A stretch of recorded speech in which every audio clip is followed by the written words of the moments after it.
May is Maytag month at Lowe's. Save on our exclusive selection of Maytag appliances with collections found only at Lowe's. Get up to $200 via prepaid card by mail on your purchase of select Maytag major appliances, a brand you know and trust. Shop in store or at Lowe's.com. Lowe's, home to any budget, home to any possibility. Manufacturer's rebate. Prepaid card amount varies based on purchase. Offer valid through 6/2. Exclusions, terms, and restrictions apply. U.S. only.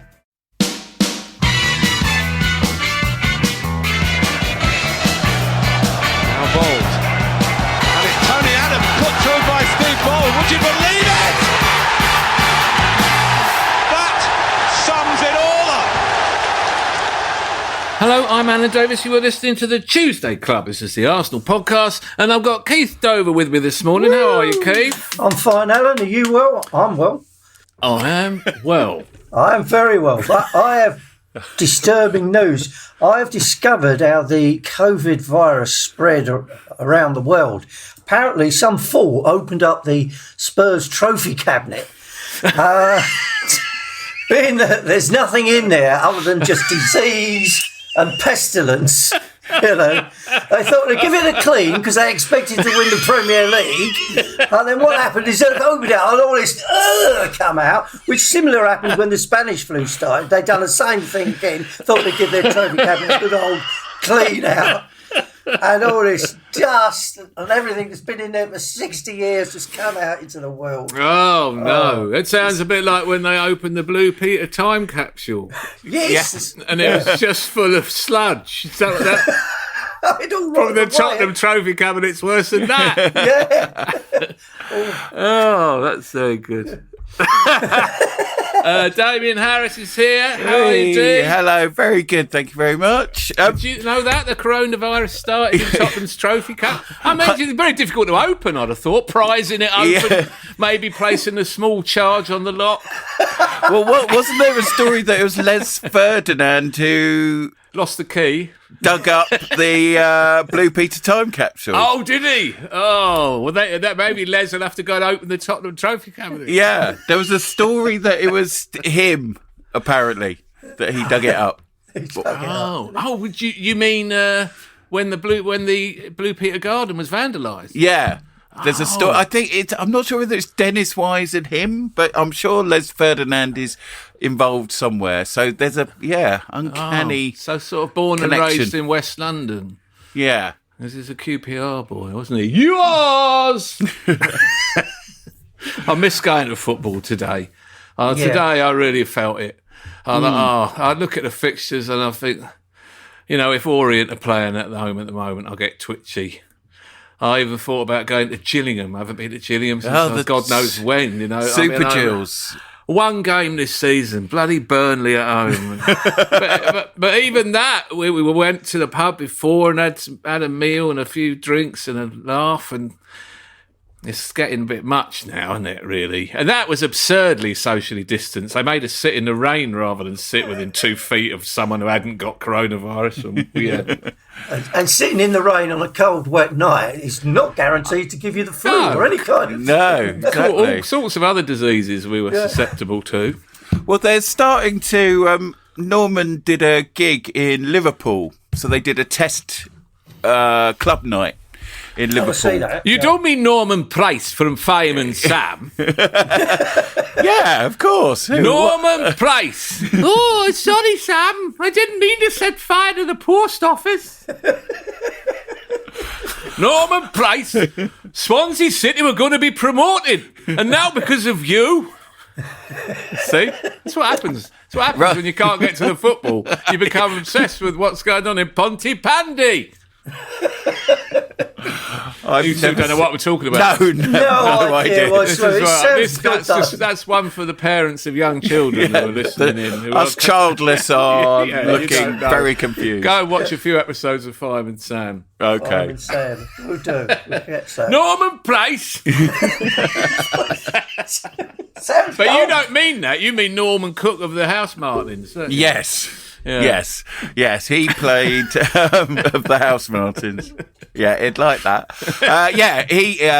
They did a gig, and so Everyone was tested before they went in. They will get tested again in 2 days' time. A dance floor gig? Yes. Oh, yeah. Full, proper, normal club. Full body contact dance floor? Yep. Proper. Yeah. So, Ease and whiz all round? all just handed out at the beginning. Actually, there is footage of someone who took all of theirs at the beginning. ITV trying to do a nice report on and here we are, clubbers coming back, and there's some scouser absolutely twatted who can't stand up behind. Brilliant. Yeah, should just point out, the other regional. Sorry, this is me and my region. It was in Liverpool. Stereotypes are available. It was in Liverpool. Yes, it was. I wasn't just picking on a city that we know and love. A wonderful city. You had to be from Liverpool. You had to be able to say you go ease, whiz, and the coronavirus test. So you do the coronavirus test first. Yeah, but then you've clogged up your system with some stimulants. Yeah, and a bit of cat. And and Red Bull, Campari and Red Bull. So you've got to do a test after the gig as well. That's going to be interesting, isn't it? Yeah. Hang on a minute. All the lights have come on. Who am I? What's going on? You cannot operate heavy machinery for the next 25 years. Oh, so that's you think a possible indicator that we might be able to get back in the Emirates. There's talk about the last 2 games of the season. Allowing fans in. I think ours are Crystal Palace away and Brighton at home, and some fans may be allowed into Selhurst Park. Always a pleasure. And 500 possibly Arsenal fans, and then possibly 10,000 fans in for the last game of the season against Brighton, which I imagine will be a meaningless mid-table clash, or they might need the points. We might be gunning for Thursday night football again and trying to finish. There is a big danger with us carrying on winning, right? Massive danger. You don't want to come 7th, because if you come 7th, you're going to drop into the new 3rd tier Europa League competition. Now, is that called, have I misheard this? Is that called the football combination? Conference. Conference. I thought they were bringing back the football combination. Well, that would be good if they did. There was more interest, I shit you not, in the football combination in the 70s than there will be in the conference, whatever the hell that is. Whatever it is, yeah. So is that a separate cup? It's like a 3rd version of the Europa League, but now the thing is, in the Champions League, the 3rd team drops down into the Europa League. Well, in the Europa League, the team that comes 3rd in their group stage drop down into the new Europa Conference. Thursday night hell continues. So when do you play that? Thursday mornings, I suppose. It's apparently it's even more convoluted than the Europa League. 11 o'clock at night. It's the late night stuff. It's like the equivalent of the radio DJ getting shunted. Your 1 a.m. 1 a.m. till 4 is available. Oh, is it? What a surprise! Then you hand over to Wacky Dave at 4 with the breakfast crew. Oh yeah, pulling an all-nighter, just coming straight to work. That lot, that's all I need. I'm doing the combined football combination commentaries. We don't want to be 7th. No, Well, we won't be, mate. I think we're all right for that. I think we're quite safe. We're going to do well to hang on to 9th here. We're fending off ambitious clubs coming up from below, including, in Mikel Arteta's words, one of the best teams in the league, Leeds United. Their crazy bucket-dwelling manager and their very, very well-spoken number 9. He is very posh, isn't he? He's a lovely fella. He's a nice chap. No, they're the Bamford family. They're billionaires. Did you know that? No. The B of Bamford is the B in JCB. Really? And, that doesn't necessarily mean, you'd have thought, just because you sell diggers, that you're a billionaire. That's a lot of diggers. Yeah, but there are a lot of diggers in the world. A lot of diggers. So he's related to he comes from the Digger dynasty. And he's educated, went to school, and it was he went to school. He could read.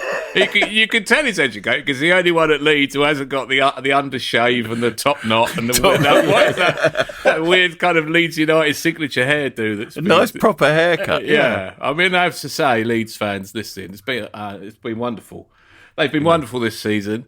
Yeah. One of my favourite teams to watch, Rafinha, Calvin Phillips, the 12-year-old in goal. I like the sincerity of the team. They all really care about each other and doing well together. But this isn't an end-of-season review, not yet. Just a few thoughts on Leeds United. It's really just to delay having to talk about... Yeah, do you think that our listeners have cottoned on to that? I was just about to go off on a tangent. If you want, if you fancy coming down this cul-de-sac with me about educated footballers. Educated footballers, yes. Alan Smith, he had an O-level, didn't he? He had an O-level, yeah. He had an O. Steve Highway. Yes. Steve Highway was another one. He did a degree. Are you thinking of Coppell? Oh, Steve Highway did have a degree. He's got VD. Coppell's got VD? Then he choked on me coffee there for a second. Are you referring to something? P-A-L Lace-E, Stevie Coppell's got VD with a nickname. Right, yeah. Crystal Palace, F off home. Coppell was on one wing and he was very, very bright and educated. Yeah. And Gordon Hill was on the other wing. And I met Gordon Hill many years ago and he's not educated. And we were off camera. We were filming a pilot for a potential BBC football show that was no good, with James Richardson. Right. And Gordon Hill was a guest, and he goes, at one point in our conversation, he just goes, the FA are bleeding typical. And then we all waited for him to say, typical of what? What? And then he had a look on his face where he thought, I think I've misused the word typical there. I've just thrown it in. And actually, I'm not confident.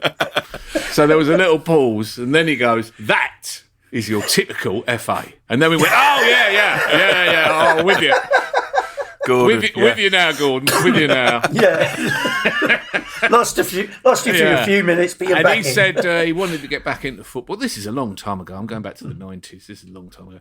He wanted to get back to football, and but the owners of clubs, they didn't like it. Chairman didn't like it. If you came in and you knew too much about football, if you could put your finger on their problem, they didn't like it. They wanted coaches who didn't know nothing about it, and that was why he couldn't get a gig. And I found that's quite a common mindset amongst footballers and ex-players, is that they're really furious that they don't have more respect or opportunities. It is quite rare to find the articulate. Well, Gareth Southgate type. Jermaine Genius speaks quite well, although he went completely off the rails at Match of the Day 2 last night when they were trying to talk about Man United fans invading Old Trafford. Yeah. Oh, that was. And they was just opened up a discussion. Mark Chapman was hosting, who turned up without a shirt on, and he looked like he just got out of the shower. Honestly, he looked like he had pulled an all-nighter. What is his hair doing? He just shampooed it, I think, hadn't he? I think he just shampooed it, and then he put his jumper on and forgot to put a shirt underneath, and he looked like he was presenting something for like a dad's hour on MTV. Sounds of the 70s. And then they turned to Shearer for an assessment of events at Old Trafford. Oh, yeah. And Shearer started going, obviously, what it means is... and really, I thought, please don't embark on this. You know what it reminded me of? It reminded me of in 1985, I was at university in Kent, and I was going to go back to Essex in time to watch the European Cup final, which was Liverpool against Juventus. Everyone looking forward to it. In those days, it was a big deal. There weren't many live games, etc., etc. They had Platini playing for them. And anyway, I didn't get myself organised and I left it too late to leave. And I thought, I'll just watch it here. I'll watch it in the junior common room. And I went in the junior common room. Damien, you've probably been in there at Keynes College. Oh, yes. And lots of football fans in there, a few lads in Liverpool shirts, but we're down in Kent, so it's a mixed bag of people. But everyone, of course, in those days would support the English team, no matter where you came from. So we're all rooting for Liverpool. But the game hadn't started, and the game hadn't started because there'd been this terrible disaster. It was the Heysel Stadium thing. And there was an hour, and then there was an hour and a half or 2 hours. Yeah. And they didn't know what to do. They didn't know, so that all they had was the pundits talking and filling. Oh, I remember it very well. And I really remember it because I was a bit of a lefty student. We all were in that room. And there was Jimmy Hill on the TV going on about national service. Yes. Bring back national service. There hadn't been national service in our country for 30 years. Bring back national service, he was saying. And the slightly more sophisticated view of it was that there was something going on between the Juventus ultras, who were on the right, and they regarded Liverpool as a lefty city, which of course it was, particularly in the 80s. Right, okay. And there was some political angle towards the history of that terrible days is, as they say, well documented. But it came to mind as I watched Shearer and Genus wrestling with, talking about the Glazer ownership and how much money they spent on players. But then they gave quite a lot of time to the editor of the United We Stand fanzine, who was wearing the classic Mank anorak on telly. He's scrubbed up. He's picked his best anorak. Arranged his shelf quite well, I thought, at the back. Very well. All his Man United memorabilia. Yeah. Just before we started recording this, we were treated to Damien trying to clear out his office, in which he's still got all the boxes that come with your season ticket when you get a gift pack that really you don't want. You just don't want it. Or you would rather have the cash. Damien's got 2 season tickets. You get 2. I get 6 of these bloody... I know. And he's still got the boxes from 20 years ago. Chuck it away, D. Got a bobble hat. Unworn bobble. He doesn't. He keeps them like he's a collector. 2014-15 fixture list. Recycling, D. In the recycling. Oh, there's some pin badges. Stronger together. Yeah. We're stronger we can together. melt them down and reuse the metals. So, have you noticed do you remember there was a metal box as well? I mean, these boxes are heavy, aren't they? They fell on me once, nearly broke a leg. It's just...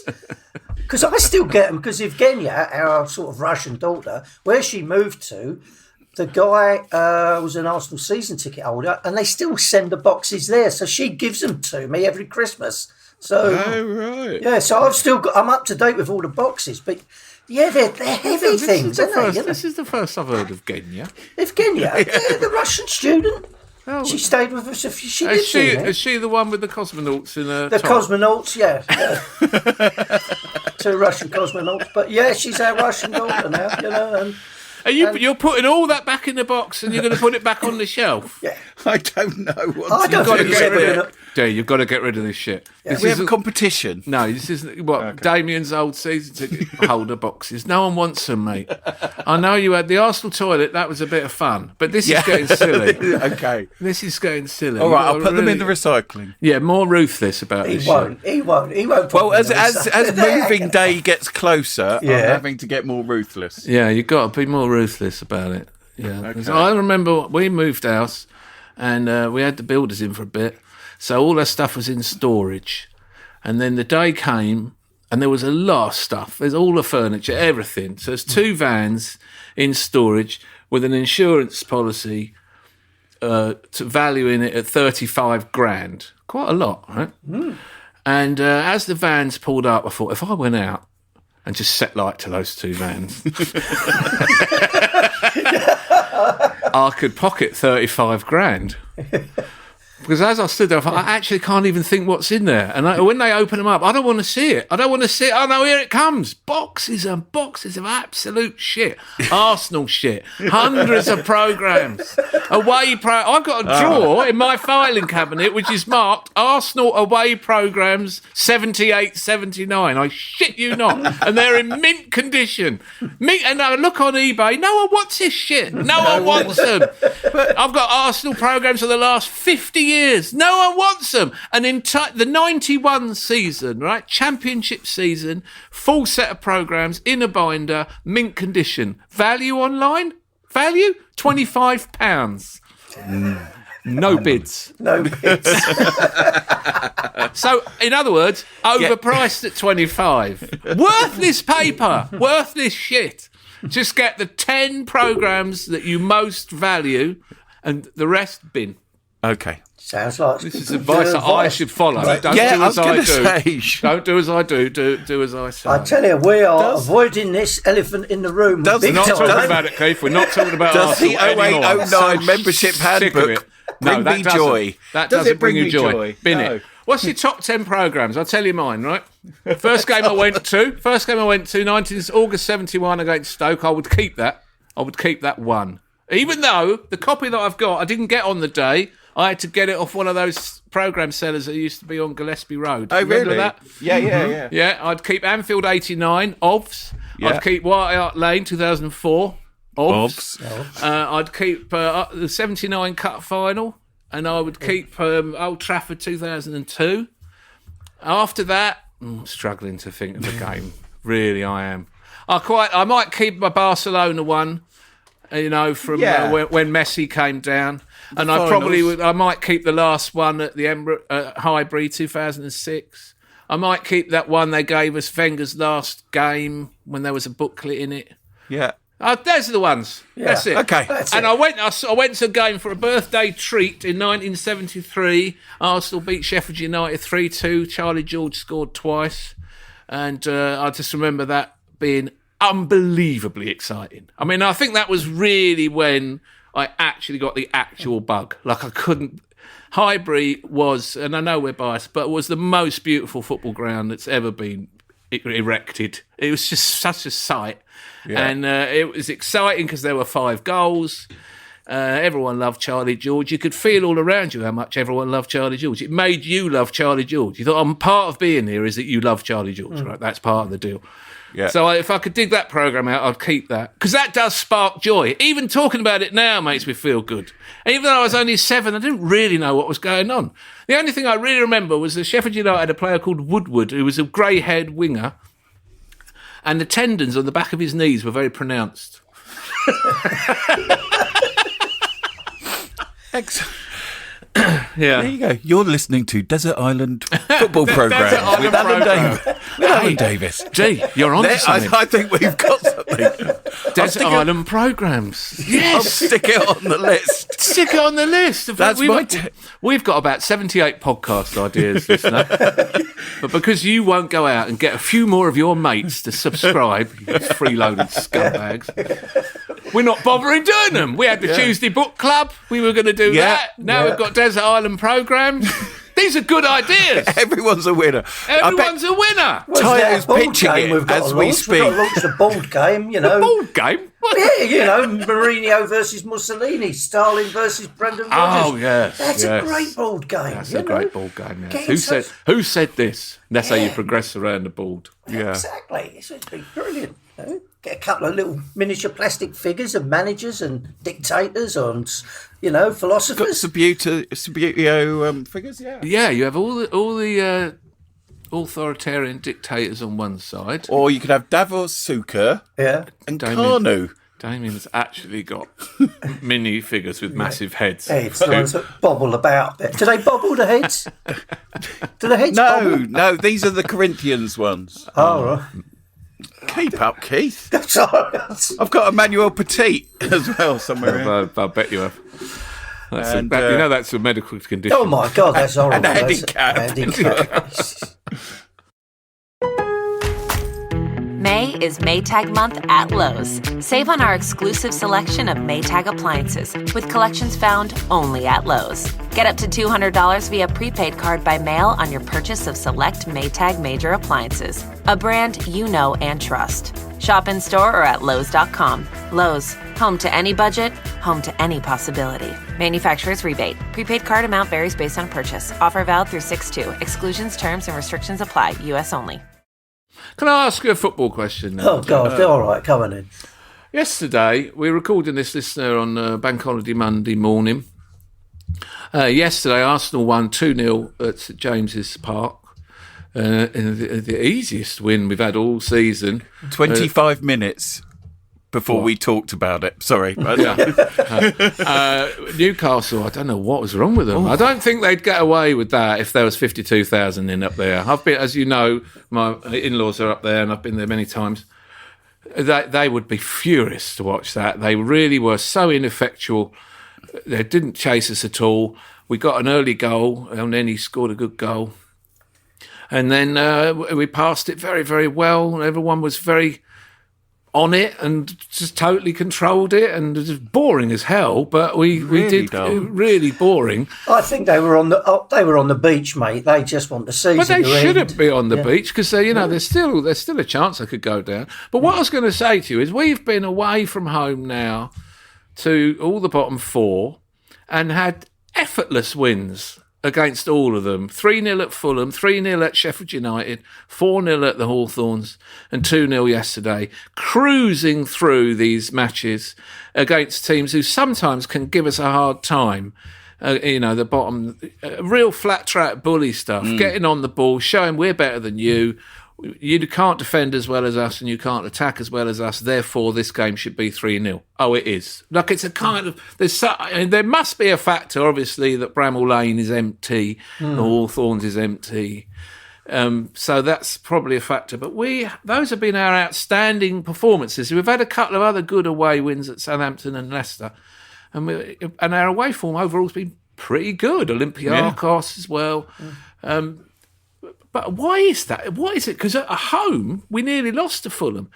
And at home, we really struggled against Sheffield United. Yep. Narrow 2-1 win. We've yet to play West Brom at home, but you can see Big Sam causing a problem when we play them. And I think it's the next match in the league.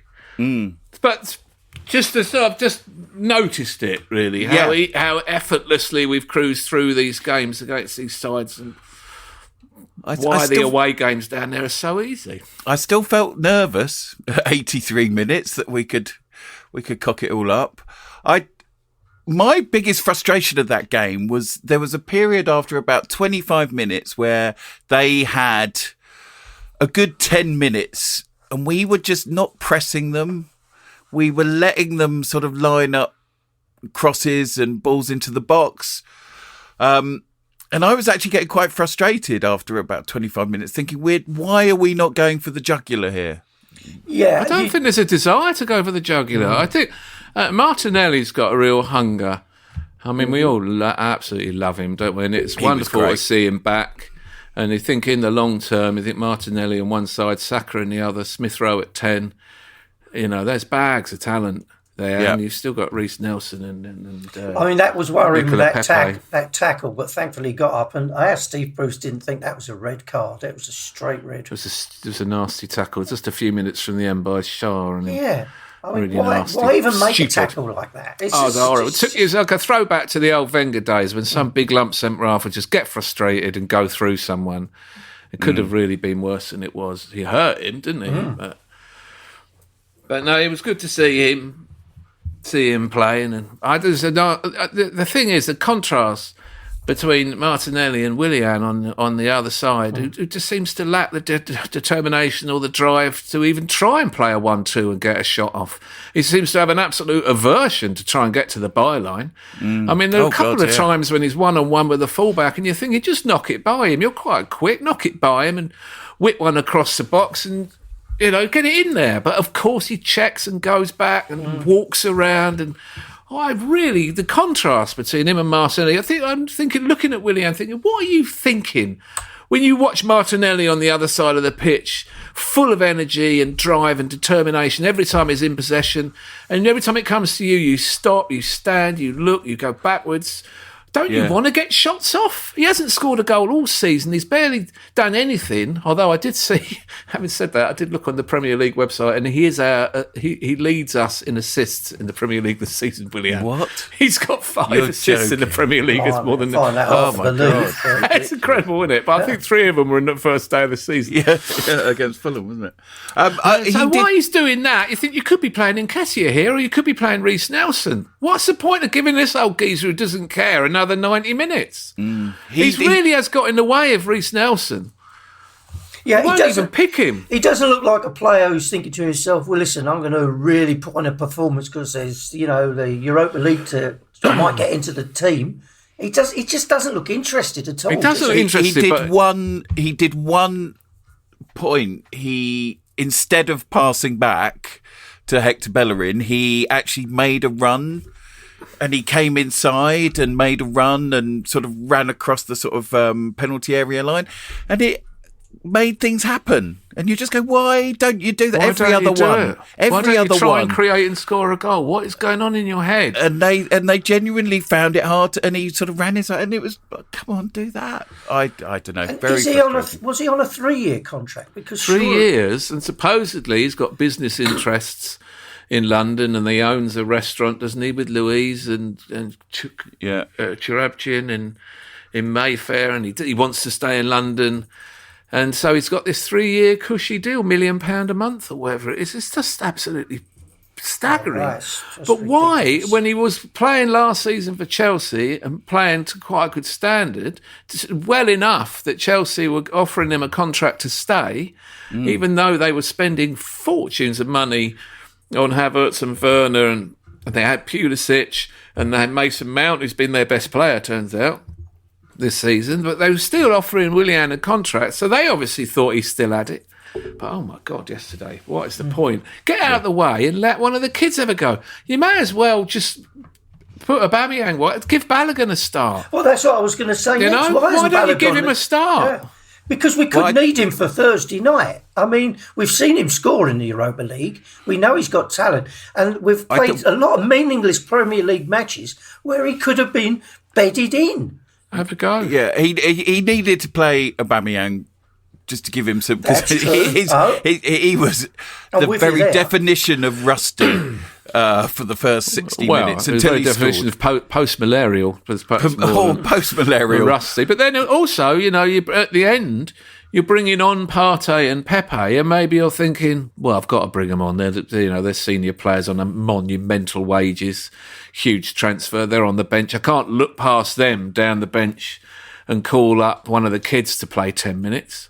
But that feels to me that's part of Arteta's makeup. So there's no need to bring those two lads on at all. We're cruising at 2-0. They can get back on the bus and go home, or the plane, or wherever they got up there, and get ready for Thursday, when I'm sure they'll both start against Villarreal, won't they? Partey and Pepe. I'm sure they'll both start, play 90 minutes. If we're 2-1 up, they might be on extra time. You don't know. It could go. Anything could happen. No, I can't understand it. I just absolutely can't understand it. All this fuss about Balogun here really is a chance. Yeah. To give him a start, to give him his first Premier League start. 19-year-old striker just signed a contract. Go out and I'll give you an hour against Newcastle. Well, he could have played against Fulham. This is what annoys me, right? So we lost Tierney because he played him against Liverpool. He plays Lacazette against Fulham, which there's no need for that. I know somebody said to me, well, he didn't know he was going to pull a hamstring. The guy needed to be rested. We need him for the Villarreal match. Key player. Yeah, absolutely. Can I talk to you now? What did you think about the false nine? When do you think Arteta settled on the false nine in the Villarreal game? I imagine, and perhaps I'm being overly cynical, that it was after he'd seen Pep Guardiola deploy a false nine against Paris Saint-Germain, and they played very well, Man City, and got a win away from home. Again, empty ground. It's so hard to know. The Parc des Princes is a noisy place. But we've never played a false nine. He's never played Smith Rowe as a false nine. He had Nketiah available. He tried him in the previous game. He obviously doesn't fancy him. It's very likely he's going to sell him in the summer. But he didn't deploy a striker against Villarreal. There's no one then really harassing their centre-backs when they're in possession. I have to say, they tore us a new one in the first half an hour. They were tigerish. They were all over us. I could just imagine Caicedo, Emery's assistant, yelling and screaming at them and driving them on to, they used to shout at Danny Welbeck, "Daddy!" You could hear him. and they really came at us. Deployed a winger against Xhaka at fullback, just like Richarlison the game before. He just beat him easily and scored. Well, listen, Unai Emery would have looked at that team lineup and would have rubbed his hands and gone, great, happy days. And that's exactly what we played into his hands. Why did Arteta feel the need to change a good system? We point out to Slavia Prague, that worked. Why don't you do the same thing again? Because we didn't have because we didn't have Lacazette and Aubameyang. Well, yeah, we know why we didn't have Lacazette, because he shouldn't have played him against bloody Fulham. That really annoyed you, didn't it? Well, it's just we got the text if I can in work the group. this shit out, he should be able to do it. I bet if you went into Arteta's house, he's one of those husbands who go, "Don't worry, love, I'll fix that," and then there'll be loads of springs hanging out of clocks and wires out of things, because he never bloody finishes it off. And, he's probably got his bath in his living room, his gas cooker in his toilet, because he likes swapping things around. You get the team right. Slavia Prague, right. Rest the players. That's the point of having a big squad. You play Balogun against Fulham. He gets a couple of goals. Then, suddenly, we've got options. Instead of that, we lose Lacazette. I'm sorry. I agree. I think the false nine didn't really work. No, did it? It didn't really work. It didn't. We couldn't get possession. They were hungry and motivated, and it looked like this is a side we've played a couple of times in the past. A good side. Any team who's up around the top of La Liga, the level's very high. Yeah. But Arsenal have fallen. We've fallen, right? So that we're not where we used to be, and suddenly they think we can have these this time. Then they suffered the Unai Emery moment of madness that we suffered for a year and a half. He gets in 2-0 up at half-time, cruising, absolutely cruising. Ceballos is on a red and running around like he's on a yellow, possible red card coming, running around like a headless chicken. Yeah. Arteta, you need to yank him at half-time. Arteta leaves it. Emery, of course he makes a half-time substitution because he cannot resist getting involved. Instead of just sitting in the corner of the dressing room and saying, "Lads, brilliant, same again," and then give him 10 minutes and then make a change, he yanks off his deadly striker and puts Coquelin in the midfield and tries to shut up shop at 2-0. If I was a Villarreal fan, well, you'd be hearing the same podcast out there in eastern Spain as you heard all of the last 2 years here. What are we doing? Why are we so frightened? We're 2 up. They're shit. Honestly, look at their crap fullback they've got. Let's have another go and get a third. If we get a third, surely we're through. Surely we're through. Why are we shutting up? What's he putting Coquelin in? He didn't even play him in front of the back four because he's already got a guy there. So he was kind of a more advanced position. He didn't really know how to play there. He was obviously, maybe he thought he's up against his old team, he'll be up for it. He didn't look particularly up for it. And all it did was send a message to the whole Villarreal team, sit deep, try and get a third on the break. Let's keep this 2-0 lead. And of course, they invited pressure. And they ended up conceding a pen. And we've got a lifeline. We have got a... Yeah. I love the idea that there's a El Club de la Mortes going on, being recorded right now. Yeah, El Club de Mardi. Club de Mardi. My name is Signor Davis. You are listening to Club de Mardi. Emery! Coquelin! Ah! Could have been Tres Zero, you mug. Yeah. Do you want to hear the song I've created for Bukayo Saka? Do you want to hear that? Come on then. Are you ready? Well, yeah. He's going down. I'm yelling timber, he hits the ground, we score the pen, he engineers a little contact, he feels a touch and cons the ref. Bukayo, Bukayo Saka, Bukayo Saka, hey, Bukayo Saka. Bukayo Saka, he's going down. I'm yelling timber, he hits the ground, we score the pen, he engineered a little contact, he feels a touch and cons the ref. Bukayo Saka, Bukayo Saka. It goes like that. I've been singing that, Brilliant. I shit you not, for 3 days. It's going down. I'm yelling timber, he hits the ground, we score the pen. Honestly, I found the tambourine in the absolute shambles of an office. That again. That's a charity shop. That's got charity shop written all over it. I need this for my musical output. He's going down. I'm yelling very timber, he hits the ground. We scored because that was a really honestly, that was shocking. With VAR, right? You don't blame Saka. He's got 3 men on him. He's trying to trick his way through. He dangles a right foot. The bloke planted both feet on the ground, put his hands in the air, said, "I'm not touching him." And Saka kicked him on the foot and fell over and got a pen out of it. But VAR surely is going to say, no, there's no foul there. There's no foul. Well, the VAR They is a look at mystery. it and they give it. Yeah. Yeah. I mean, like that. I mean, that was a Spurs player. But did you see that stamp on that Sheffield United guy on the guy's face? And he didn't even get. There was nothing. It's just ridiculous. Yeah. I was. Well, I was glad he did, though. Oh yeah, I mean, not stamp on, not stamp on the Celso.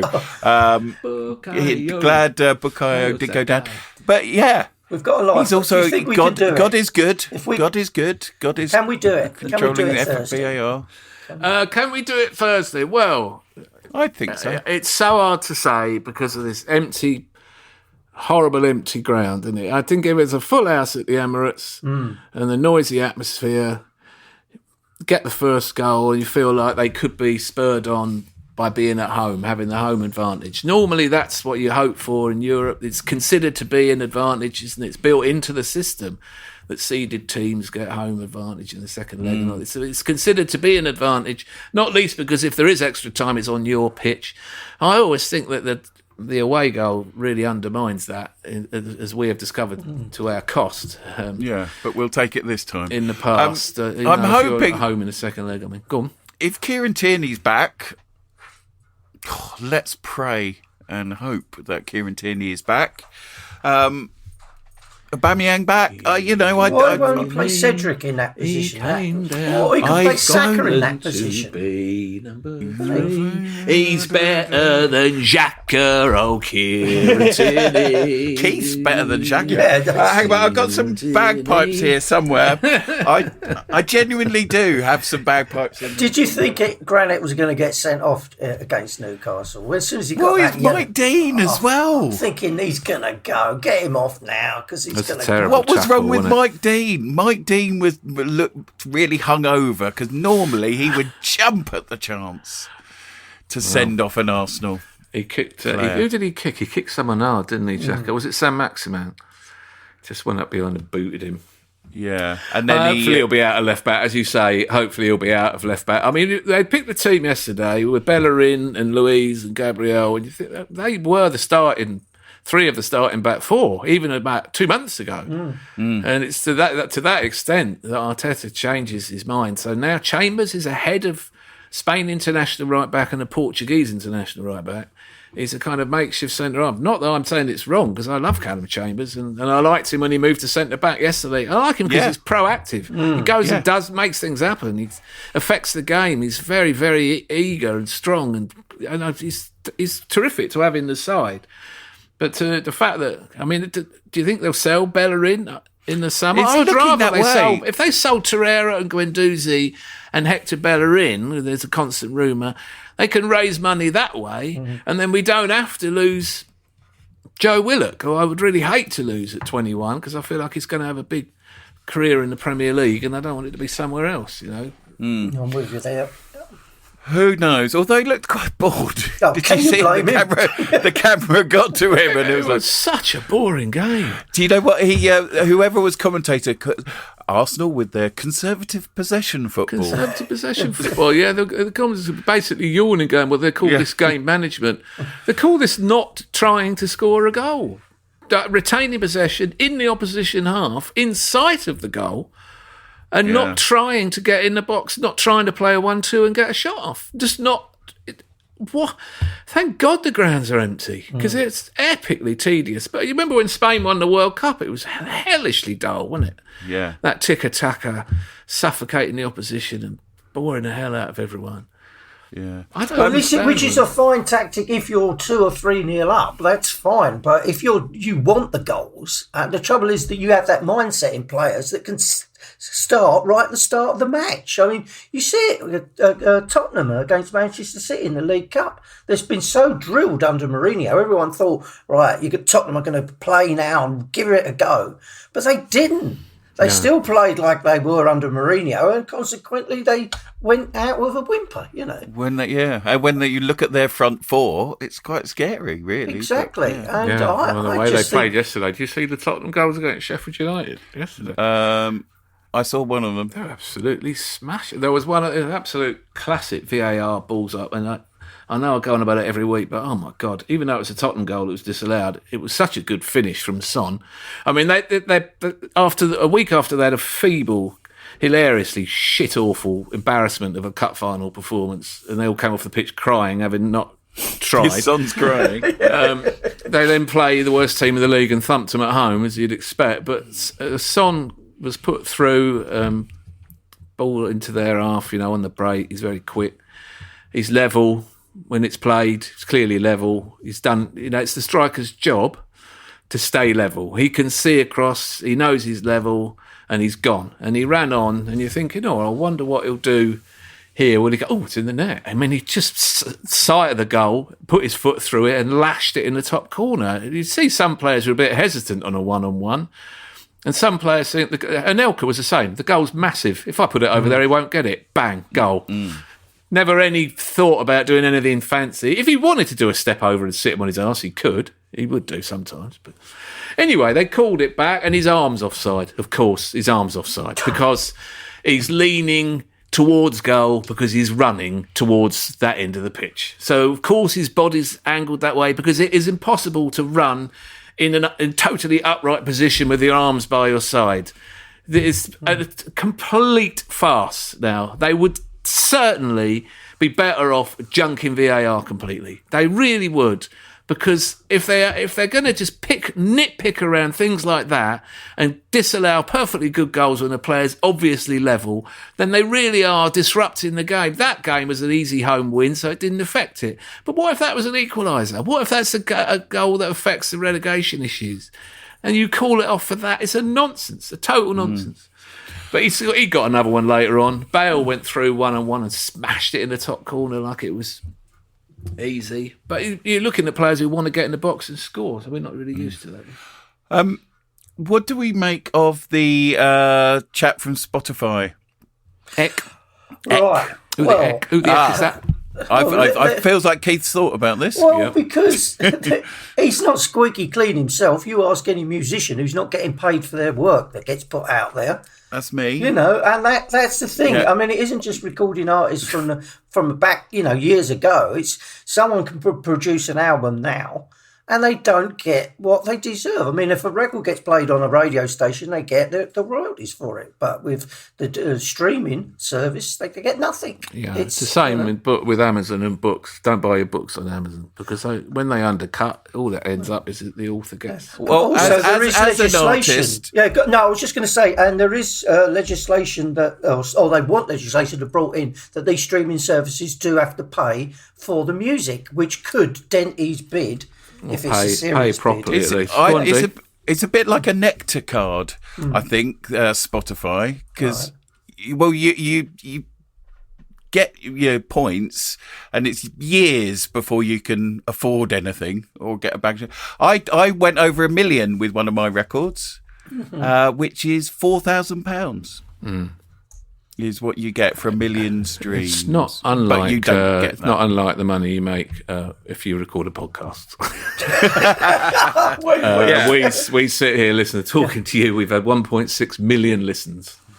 And I can tell you now, none of us are going to Mauritius on the proceeds. No, it's pretty shocking, really. Or a day trip However, to Canary Island. If if you organise it, and you're the one who creates it, has the idea and organises it and sets up, which undeniably, whether it's Spotify or whatever your music streaming service of choice is, it is brilliant.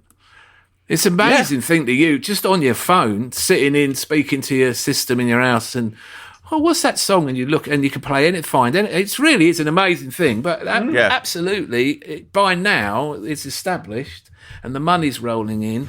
They could up the royalties, couldn't they? Well, I am conflicted as a poor struggling musician and an Arsenal fan who would like the Vieira, Henry, maybe even when Wenger you say you're package. Conflicted, what I think you're saying is you're not remotely conflicted. you're thinking, please God, let this takeover go through. Have all my royalties. I don't really care. Fatboy Slim's made enough money. Yeah. I really do. Please God, get the Kronkers out of the club. And that's all anyone's thinking. What I haven't heard from Daniel Ek or from Patrick, I haven't heard a word from Patrick Vieira or Thierry Henry or Dennis Bergkamp. It's only the fact that none of them have denied knowing him or being involved makes you think that perhaps they have had a text. Yeah. Would you put your name to this? I did hear the other day that I saw on I think it was on the Sun, had a headline saying that the Kronkers are up for selling, and that actually they've been up for selling for a couple of years. And and they would take a bid, and they don't. So there is a possibility. It's not when they needlessly made a statement saying that they weren't interested in selling. That really did sound like we're interested in selling. The full backing of the board statement. Yeah. Well, I was wondering whether we would benefit from them sort of being a bit divorced parents, like after they made their fuck up with the Super League. Feeling all apologetic, want to make, amends, and, Stan doesn't give a shit about Arsenal. Can have a BMX. It's like... he doesn't care about Arsenal, and he's not going to make a fortune from Arsenal. It's gone up in value. There's someone who's up for buying it, and he might just think, let's get that asset. Football's gone. There's no Super League. Game's gone. COVID's ruined it. We've lost so much money this season. There's no possibility of that really turning around. They're ninth in the league. We're going to win anything. Everyone hates my guts. Sell it, buy something else. Do something else. Buy another 2 million acres. I don't know. Well, he spent a fortune on building that new stadium. Was it one of his... In Los Angeles. Yeah, in Los Angeles, yeah. So maybe he needs to recoup some money there. But you don't, and you're right, you're absolutely right, because of course you shouldn't just jump on board with the next billionaire off the rank, who sees it. But, he makes the right noises about being an Arsenal fan. Although when he says, I have cheered for Arsenal all my life, that's not what you say, Daniel. You'll sort yourself out there. No. I've offered to do his PR. And what are Bergkamp, Henry and Vieira going to do if they turn up? Are they going to have a row about who should be the manager? Are they all going to sit in the director's box looming over Mikel Arteta as he tries to get to grips with being a manager? 3 club legends scowling away, rather like you get Ajax or Bayern Munich if they aren't winning every week, there's Rummenigge upstairs and Beckenbauer and everyone shit. Yeah. Are they just figureheads? Are they on the board? Are they there to liaise with the supporters? What is this? Well, it's certainly PR-wise. Just it PR. Would be very well, maybe feels like it. But if he admits that I don't really know how to run a football club, but you lot do. Do they though? Well, I mean, but that's the thing. They'd trot out the Arsenal DNA, all that. You only stuff. need one of them then, really, don't you? I don't know. Yeah, but I mean, I'd much rather have them up above us in the director's box than Josh. Really. Yeah, than Josh. Kronker. There was. I saw a rumour that Wenger would be up for it as well. Well, I would like Wenger in the boardroom. I would like Wenger, if that's to be his role in football for the next few years, as being on the board at Arsenal. Honestly, you turn to him for advice on any subject to do with running a football club. That would be great. I do feel it could happen. It feels like 50-50. It could happen in the summer. It may take longer. I've no idea. Once you get lawyers involved and finance, it can be years, can't it? Due diligence. You do feel that if it is a Swedish guy, that there is that football connection that you don't get with Americans. I mean, Sweden is a footballing nation. You get that there's a sense that he would understand us more. Whereas with Josh and Stan, they're on their ranch, thousands of miles away. They're not getting. It's not coming up on their phone. Oh, see, Arsenal drew away. They don't care. They're more dun dun dun dun dun dun dun dun. Whereas Swedish people are more like ukulele music. That's sort of like a nice advert. Well, I would have thought mandolin personally, but or hurdy-gurdy. But you haven't read The Girl with the Dragon Tattoo, have you? I have. I know there's a dark side. I am aware. I've watched enough Scando Noir But Now, Oh, gentlemen, yeah. Daniel Ruddy has emailed. I think Daniel's emailed before, but here he's back again. The subject line of this email is Mikel Arteta or Mikhail Gorbachev.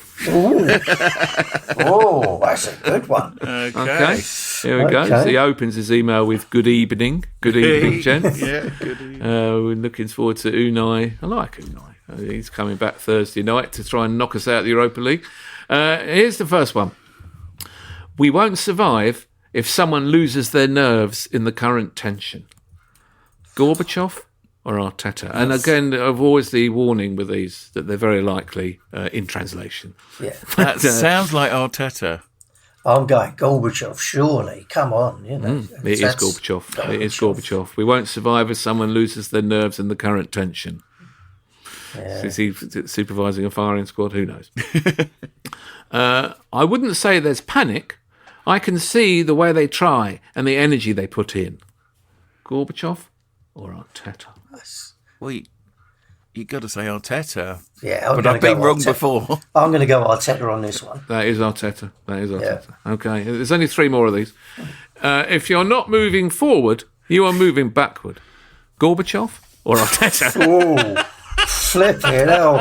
I can see it one there. taped on the dressing room wall. But Arteta's never complained about us going backwards. We spend most of the game passing backwards. It drives me out of my mind how much we pass backwards. Well, if we go so far backwards, we'd be in the Holloway Road, wouldn't we? You know, if you were allowed to play behind your own goal net, that's where we would be. You know, like in Iceland. I'm going to go Gorbachev. It's Gorbachev. If you're not moving forward, you are moving back. it is Gorbachev. Okay, here's the next one. If what you have done yesterday still looks big to you, you haven't done much today.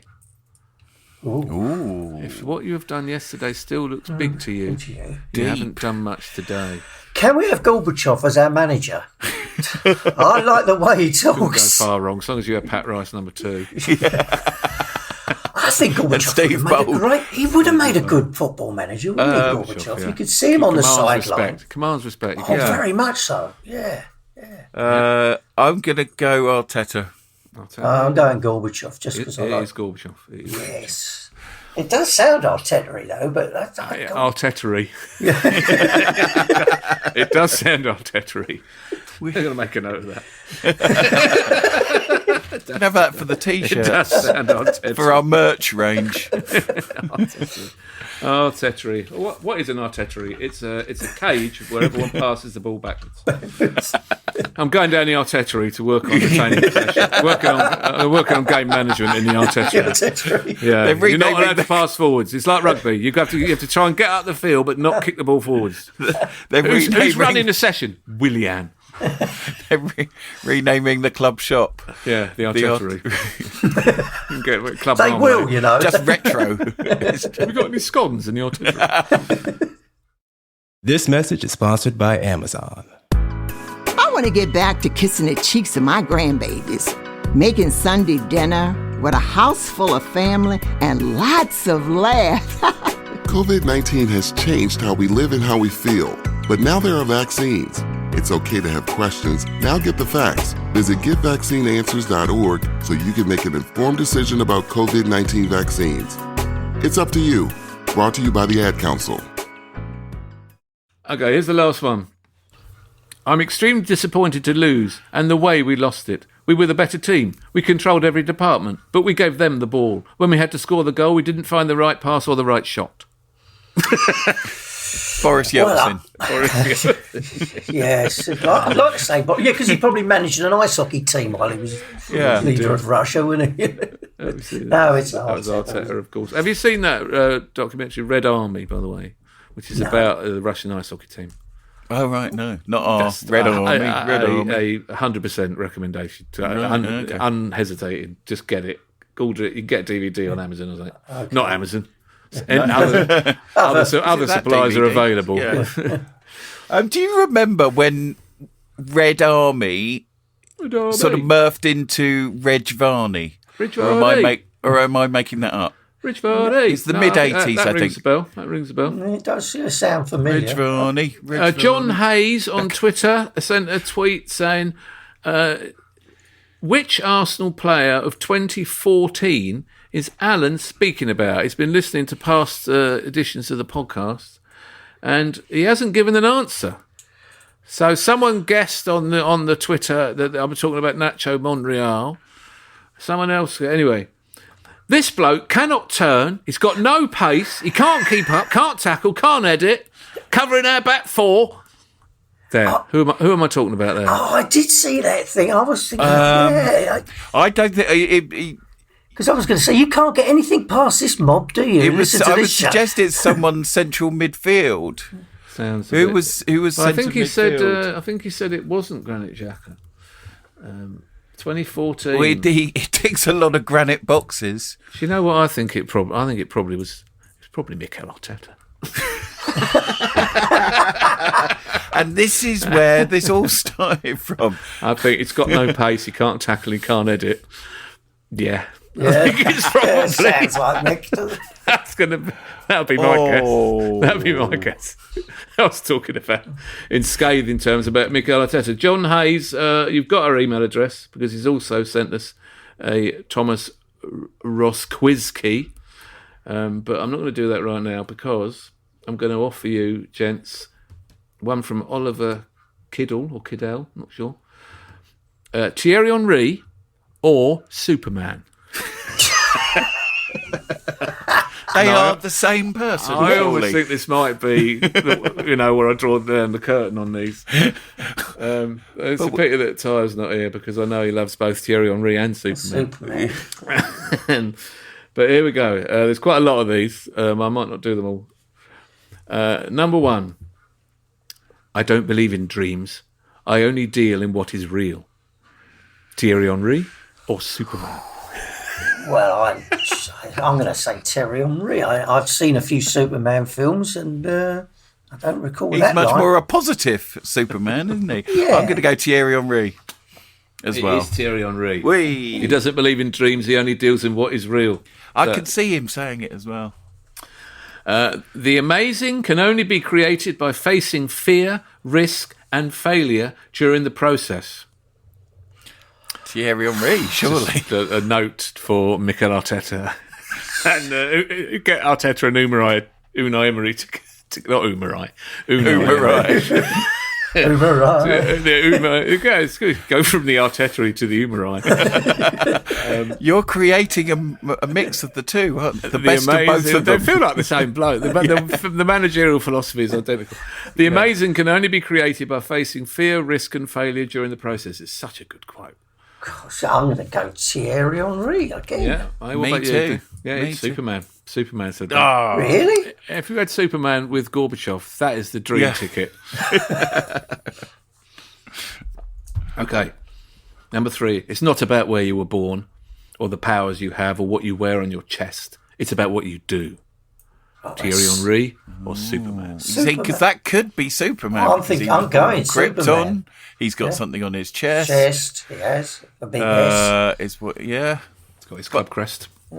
But it might be Thierry. I'm going Thierry. Superman. It's Superman. Yes. Superman. I hope you're keeping score because I'm not. No, I knew that. Number 4, I am always honest. Thierry Henry or Superman? That's Thierry Henry. That's Thierry Henry. After handballing. You know it's not, right? I mean, only a man who's not always honest would say that. Only a man who's just handballed the ball into the Irish net. Not the Irish out of the World Cup. And then didn't immediately say, that hit my arm, lads, I can't have that. That hit my arm. Just... It's on, that was the biggest advert for VAR, wasn't it? That's what it was for. Especially as the linesman was That clearly is what it was for. Yeah. Yeah, that's the moment when there's a clear handball. Not it's hit someone's arm when they're trying to protect their eyes from a shot from 3 feet away. Pen. Oh, Christ, it's so stupid. You wait till you see the Son one against Sheffield United. You see that we've seen so many of them. Anyway. Go on. I was just going to say, listen, everyone's saying the same thing about VAR. Surely there's someone in authority who's going to go, right, listen, I've listened to pundits, the fans, journalists, players, they're all saying the same thing. We've got to change this. Or are they going, no, I'm in my bunker, I'm not listening to a word anybody else says? I think, if I could think of one thing to do with it, it's got to be if it's not within half a metre wrong, leave it. Because for 100 years in football or more, it's been the naked eye of the linesman has made these calls. And everyone knew it was virtually impossible, but most of the time they got it right.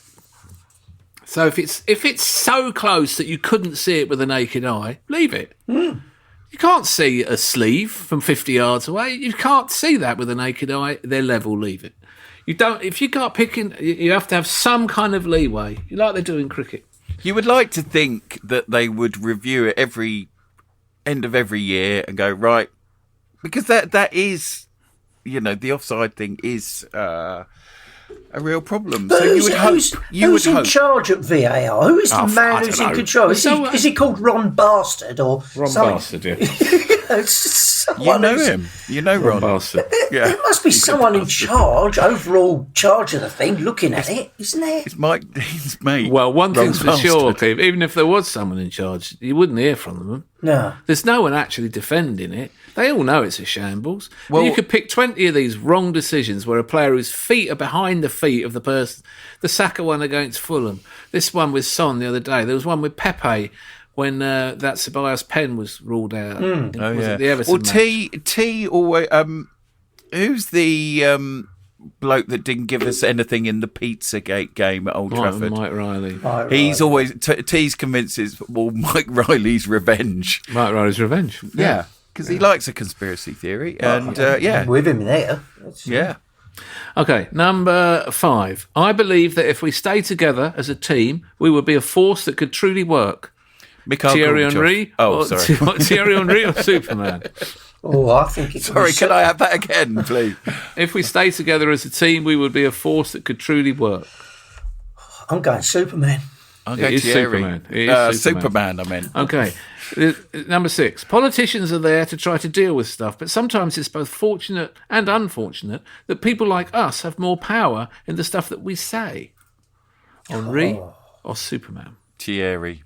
Thierry. Well done. I was on Superman. That's... When the moment beckons, I am ready to make the difference. Thierry Henry or Superman? Superman, yeah. That's Thierry Henry. No! Well, he was a Superman. Yeah. I feel like I live in a world made of cardboard. Thierry Henry or Superman? It's got to be Superman, surely. Yeah. Superman. It is Superman, yeah. You either want or you don't want to know about it. It's a mercy thing. You have to give back. However you do it, you have to give something back. You have to. Henri or Superman? Oh, Henri. That sounds very... Yeah, Thierry. That is Henri. Sometimes you have to take a leap of faith first. The trust part comes later. Henri or Superman? Superman. It is Superman. Superman, yeah. God, they're fine lines, though, aren't They're good, aren't they? Good, yeah. There's still 4 more. There's loads of them. Quite simply, it is true that I can be a pig. Henri or Superman? Henri. It is Henri. People are going to talk, and that's great. If people are talking, they're being entertained in one way or another. So carry on. Henri or Superman? Doesn't sound like Superman. Oh, so I'm going with Thierry. It is Superman. Oh. Wow. Was he going through one of the dark sides? Superman turns dark. Because they do. The Ben Affleck film. These superheroes do have their moments, don't they? Don't thank me. We're all part of the same team. Good night. Henri Superman. or Superman? Superman. It is Superman. So few people recognise me, I can do what anyone does. Henri or Superman? Yeah, well, that's got to be Superman with his glasses on, surely. No, Superman. It's Henri. Wow. So that was quite fun, wasn't it? I was glad in a way that a lot of Supermans were, that we thought were Thierry Henry were actually Superman, So they're almost the same, ain't they? He was quite pretentious, wasn't he, Thierry Henry? Oh, I thought you meant Superman. I mean, I love him. I wouldn't say pretentious, maybe wise, I think, forthright. We've got no one's come up with any Sheringham story this week, I'm afraid. No. Sorry about that. Oliver, who sent us that on Real Superman quiz, has got a Lee Dixon anecdote. He took his dad on the Emirates Stadium tour as a Father's Day gift, and they showed the time capsule that's buried under the player's entrance. Which could be sludge now, for all we know. Could be. It's Denilson's boots. There's a new untreatable pandemic brewing under there. He proudly explained that it was full of Arsenal artefacts of the past, and they had another spot earmarked for a second time capsule in 50 years' time. Dixon, who was visibly bored of the company-approved spin, cut in and said, well, that's no good, there'll be nothing in it. Ouch. Ooh. Oh, Dicko. Lee. Boom. Boom. That's pessimistic. I was going to ask, is Matt Ryan our first Australian? No. because we had John Cosmina, remember? It was a good save he made, wasn't it? That was a good save. I like him. I think he's good. He got to come out a little bit, though, What didn't he? team would you pick? What team would you pick for Villarreal on Thursday? What would you do? Tierney and goal? Gabriel. Yeah, Would Tierney. You go Gabriel ahead of Mari. Is that because of the corner cock-up? I don't know. I wouldn't be too disappointed with either, to be honest. David Luiz or Holding? I don't think Louise is going to make it, is he? No, He went that's off. gotta be Went off with a hamstring. Because his passes were quite good, weren't they? He can hit a good ball. That raking ball, yeah. Holding or Mari, then Holding and Mari, or Holding and Gabriel, or Chambers and Holding, or Chambers and Gabriel. You know what? I'm not overly. I think Holding's got the call, hasn't he? He made him captain last week. Yeah, he I think can't Holding decide who and he wants to be Gabriel. captain, can he? Different captain every game. I'm captain next week. So you're going Holding and Gabriel. You've dropped Pablo. Okay, so you can. You're allowed. Keith, who you have it right back. You can't decide. It's your position. It's your position, Keith. Right back. Remember the days of the Ford League. I'd have Chambers, Holding, and then Mari, I think. Yeah, and Kieran Tierney, hopefully. Kieran Tierney or Cedric, not Granite. No, I think Thomas Partey in midfield, right? Field, yeah. Who would you have with him? Do you know what? I think I'd go with El Nini. Yeah, I'd Because probably. we need someone. Listen, they're going to come at us at some point where we're going to, if we get a goal, they're going to come at us. So I think, you need someone steady. So I think the Partey or anything would be a good combo. So Xhaka dropped. I reckon he would go if Tierney's back. I think he would put Xhaka in the midfield. He will, but what would you do? El Nini. Yeah. Okay, moving on. That was This is classic Damien Harris contribution. And this is what like if you ask him, are you coming to the pub? You get the same that's what kind if you're getting around in and you say, do you want a drink? That's what you get. That's exactly that noise. That should be your ringtone. I don't know. Should I? I'll have a shandy. There's a train. Oh, go on then, half a shandy. What's the point? You might as well have just had water. Go and drink out the toilet. It is true, yeah. We're going to have a meal. You're going to come for a meal, Are you going to have a Aubameyang centre forward in this lineup Thursday night? Yes. Yes. Yes. I mean, listen, he got a goal. I think his mojo back. He's cut his silly hairstyle off. That's gone, isn't it? So Aubameyang's up front. Yeah. So then we're looking at three creative players. Probably Pepe, Bukayo Saka. I think he'll go with. Well, it depends whether he goes for Smith Rowe and Ødegaard. Smith Rowe's been a little off the pace, I've thought, the last. You might drop Smith Rowe. I thought he's Martinelli's there as well. There's 5 subs. That's always the thing, isn't it? He's not been as effective, I don't think. So Maybe you're saying Saka, Ødegaard and Pepe behind Aubameyang. I'd be happy with those. I would be equally happy with Smith Rowe, but I think he might go for that. He plays well with as a 10 with Saka, doesn't he? It's that combination. Martinelli and the three of them wouldn't be a bad idea. But Pepe's form was been okay. So I think he's. He looks a bit more assertive, like he's grown up a bit. I think he really, when he came, the fee was enormous, the expectations were high, and he really didn't look ready at all, did he? In the first year he was at Arsenal, he just didn't look ready. No. The way he took that penalty. A bit better now. He took the pen well. He was confident.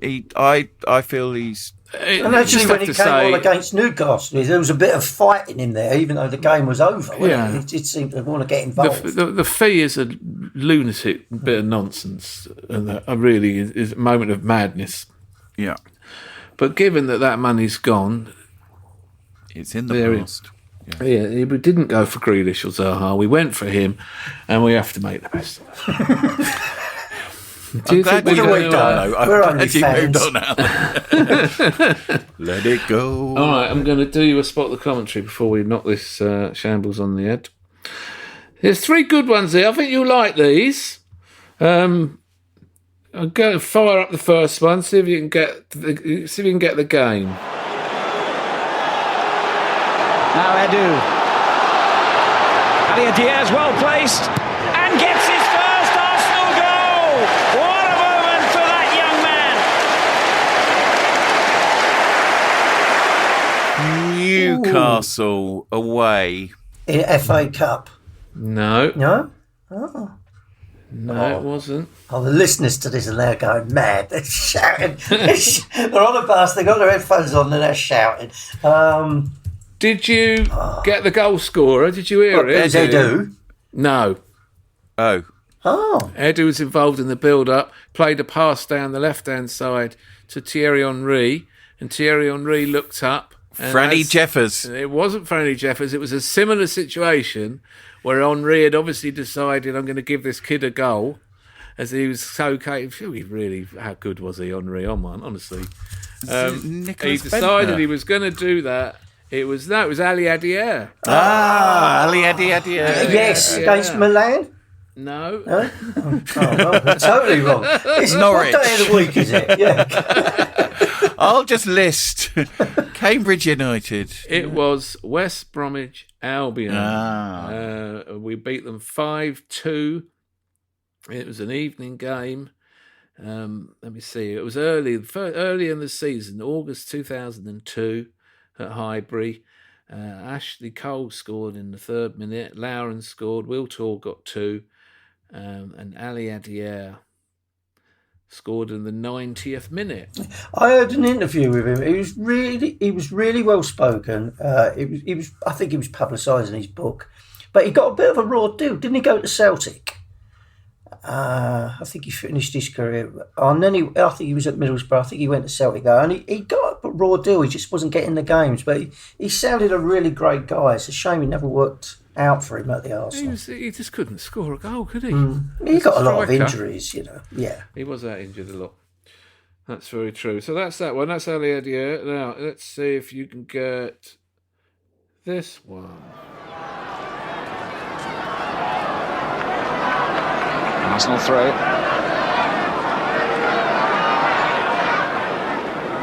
Stapleton.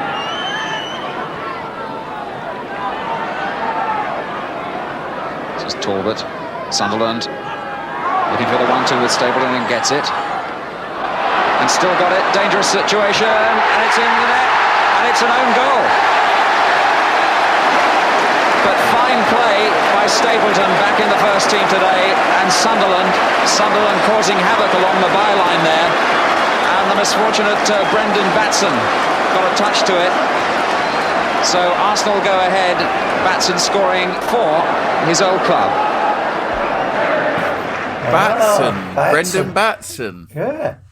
And obviously West Brom. Right. Was West Brom? Oh, yeah. Yes, it was West Brom. Brendan Batson scored an own goal for West Brom against Arsenal, or for Arsenal, rather. Do you want to have a stab at the season? 82. 78. It was the 80-81 season. Brady had left in the summer, and that game actually finished 2-2. I think Brian Robson was playing for them. So yeah, Brendan Batson, it was under the North Bank, stuck it in his own net. No memory of it either. No. Just slightly backfired. Great days. I've sort of taken as if I'm talking to a couple of people with Alzheimer's and thinking, well, the long-term memory is sound. There's no way they'll remember Ali Adier's first goal. Mind you, that counts as long-term memory. I'm surprised Jay close to 20 years ago. Doesn't put tumbleweed or a dog howling in the background at these moments. Perhaps he will. He should do. All right, well, on that, after that, there's absolutely not a cat in hell's chance that you're going to remember. Remember this goal or the opposition. But have a listen to the whole commentary. It's quite a long one, and then we'll discuss it. Caswell. Shakespeare coming in at the far post, trying to turn it back. Blocked it into the arms of Jennings, who used the ball quickly for Alan Sunderland. Robson. Here's Hill.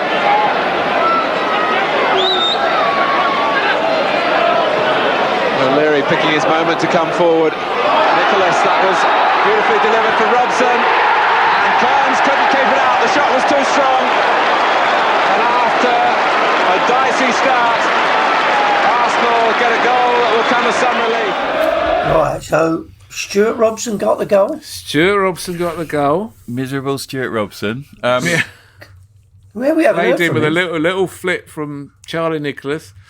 I asked Jay to keep the beginning part in where you heard Shakespeare mentioned. Yeah. That Craig is Shakespeare. Craig Shakespeare. Now a slightly overweight coach. So was it?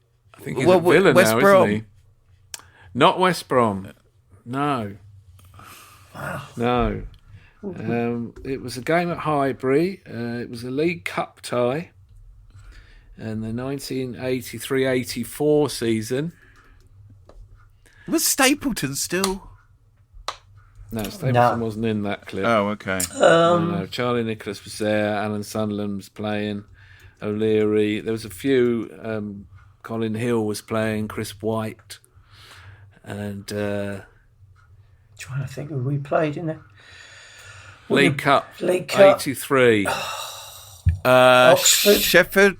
No. Walsall. Walsall! Yes. Oh, God, you can almost feel the dust clearing. You can almost hear Google. Mind. You can almost hear Google You working. can always hear Google being fired up. You absolute cheat. In the spirit of Thierry Henry, I would just he's like showing to... his hands to Richard Dunn. Okay. Wow, what a shot. Terrible. I've let myself down. You've let yourself down. Did you actually Google that, you scumbag? He did, didn't he? That's He did, he Googled it. None of us have got any of them right. This is getting Googled it. But then you went, Walsall. And I, what an actor. Yeah, an acting card, you cheated. Yes, it was a home defeat by 3rd Division Walsall at Highbury. The winning goal for Walsall, Pat Jennings made a string of saves. The highlights are on the YouTube.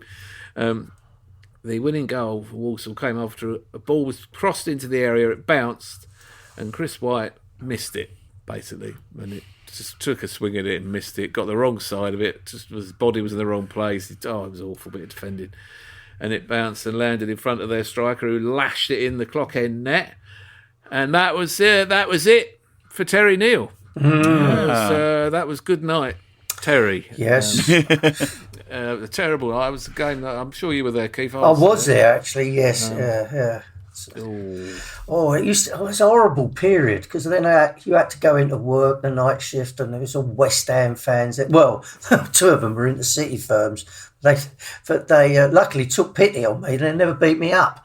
But so you went to the game and then went to work after the. No, it'd be the morning shift. I could have done then, but no, I wouldn't.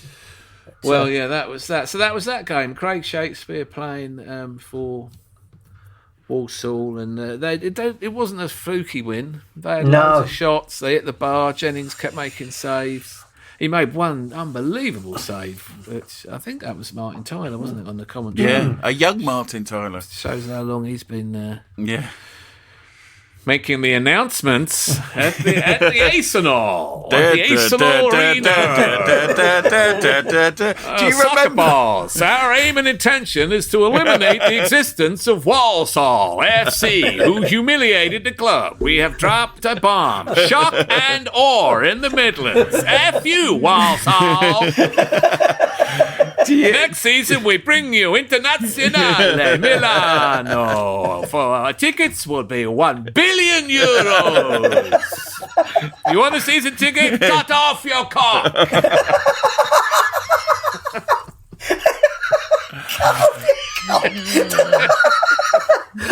You'd have to be a dedicated fan to do that one. Unbelievable. Do you remember the Cardiff final when we played Man United in the FA Cup and we were full of the dun dun dun dun dun dun? Yeah, taking the piss out.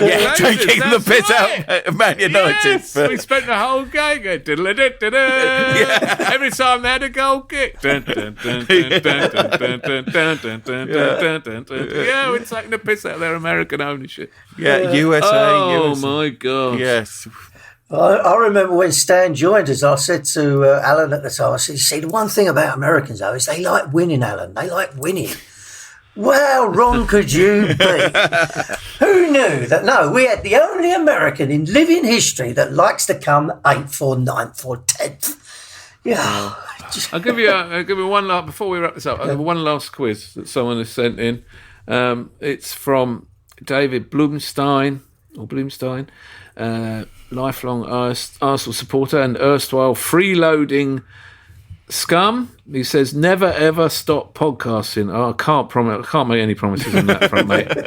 I've been doing this week in, week out, 50 odd times for a year now, and it's I'm boring myself. Okay, here we go. Story or cronker?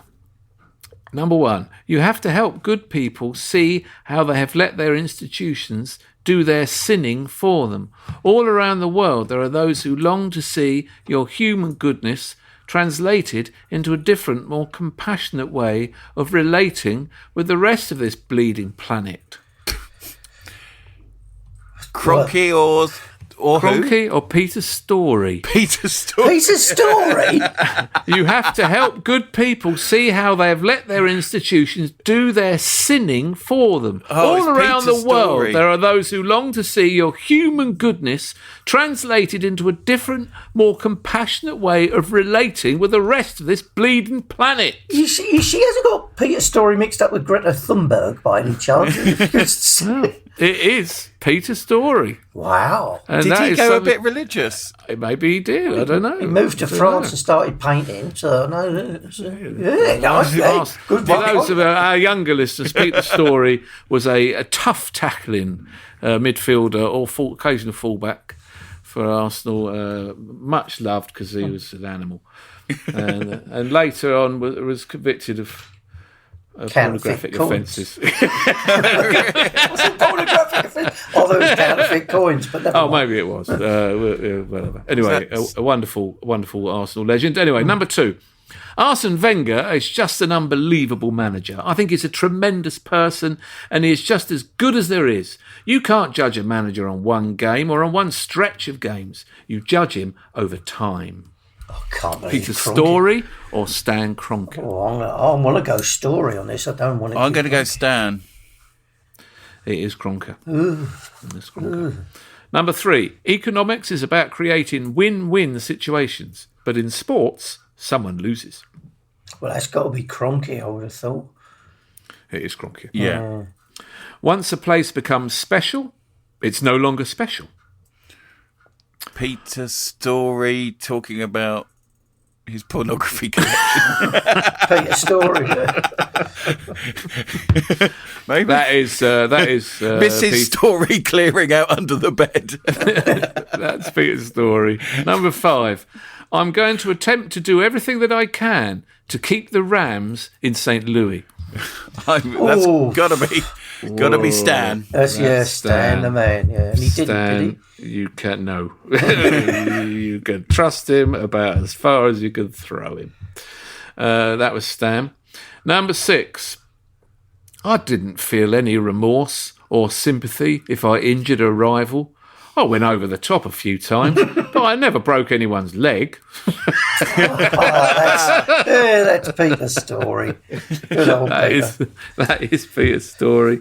And finally, I always disliked that total see you next Tuesday Norman Hunter. He was a dirty bastard. Oh, I'd say it was Stan Kroenke. Gotta be Kroenke. Yeah. So I was a little bit reluctant to read that one out, but there we are. R.I.P. Well, lads, our season rests on Thursday night at the Emirates. It's a real bloody shame. It's ridiculous that we can't go, or someone can't go in there. I've had a jab. I've got a mask. You know, I don't care who I sit next to. I want to be there, see if we can win that game, see if Bukayo Saka can work a bit of magic, Aubameyang can get a couple of goals, and we'll be through to a final, probably against Manchester United. Then we'll engineer a low block classic and win the cup, right? That would be nice. That'd be great. Yeah, come on. Yeah, right, we can do Up the Gunners. Yes. Cheers. See you later. Bye. 15 minutes could save you 15% or more. Oh, that's a cheer we used to do in softball. What? It's actually Geico. Whenever someone hit a triple, we would wave our bats and yell, 15 minutes could save you 15% or more. But we never got to use it because we would only hit home runs. Annoying. The phrase is from Geico because they help save people money. Geico? Yeah, they were our team sponsor. Geico. 15 minutes could save you 15% or more. 15 minutes could save you 15% or more. Oh, that's a cheer we used to do in softball. What? It's actually Geico. Whenever someone hit a triple, we would wave our bats and yell, 15 minutes could save you 15% or more. But we never got to use it because we would only hit home runs. Annoying. The phrase is from Geico because they help save people money. Geico? Yeah, they were our team sponsor. Geico. 15 minutes could save you 15% or more.